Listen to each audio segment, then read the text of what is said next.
जोर धरिला बांग्लादेशी रोहिंगा हटा अभियान। बांग्लादेशी रोहिंगा अनुप्रवेशकारी जोगु निजर रोजी रोटी हरैबाकु बसिले ओडिया श्रमिक। ओडिया श्रमिक माने किभली भाबे बाहर को नजे निज अंचल रे भल काम करी भल रोजगार करिवे सेथिपाई विगत दिन में उत्कल भारतीय श्रमिक संगठन पक्षरु एक निष्पत्ति निया जायतिला, जार मूल लक्ष्य हेउची बांग्लादेशी रोहिंगा अनुप्रवेशकारी को हटाइबा। सेथिपाई आज विभिन्न क्षेत्र में कार्यरत श्रमिक माने एकत्रित होई निजर हक पाई दुई पाद आगु बढ़ाई।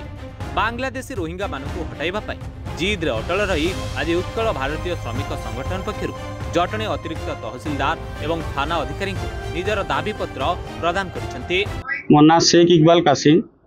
बर्तमान आमर जो जिनसटा चली बर्तमान बांग्लादेशी रोहिंग्या को जो हटाओ बोली जो अभियानटा चली तो सेमाने आमनकर ओडिशा माटी भितर सबू जगार खेली जाइछन।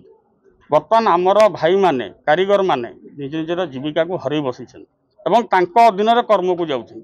आगामी दिन में से कर्म भी पाइबे नहीं।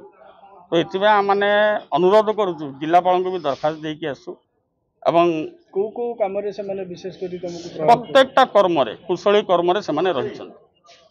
तो आमने आवेदन करूँ जे यथाशीघ्र से हटा जाए। रमेश कुमार दाम मुख्य समस्या है बर्तमान जो जटणी रे अनुप्रवेशकारी जहाँ कहते कि रोहिंग्या बांग्लादेशी से आसिक अधिका मात्रा ये बसा बांधिले जहाद्वारा कि आमर भाई माने मिस्त्री माने सब कम बर्तमान हरई बसला से बर्तमान से आपत्ति जे से रोहिंग्या मान केमती एटू हटा जाऊ से आम जाइलु कलेक्टर ऑफिस कलेक्टर को भी निवेदन कलु भी आप्लिकेसन देकी आसुर ये आम तहसीलदार ना आडिशनल तहसीलदार को ये आम आप्लिकेसन देलु।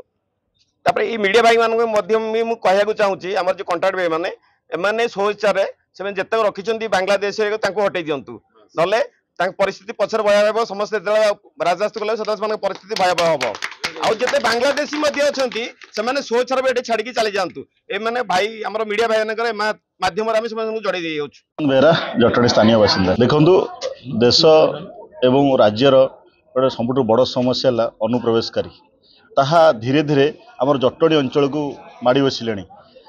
विशेषकर आमर जो अच्छा बांग्लादेशी एवं रोहिंग्या जो भाई अनुप्रवेश करुँच अवैध भाव में किसी माने ना आधार कार्ड ना भोटर कार्ड कौन सी प्रकार भारतीयता नुहति से माने किंतु अनुप्रवेश जो भाई अवैध भाव प्रवेश करी एठारे सरकार जाको हड़प करी घर करी रहिले एवं आमर मध्य किछि भाई मान तांकु सहयोग करुछंती जहाँ फल कि बड़ समस्या बर्तमान जटणी सृष्टि होइछि।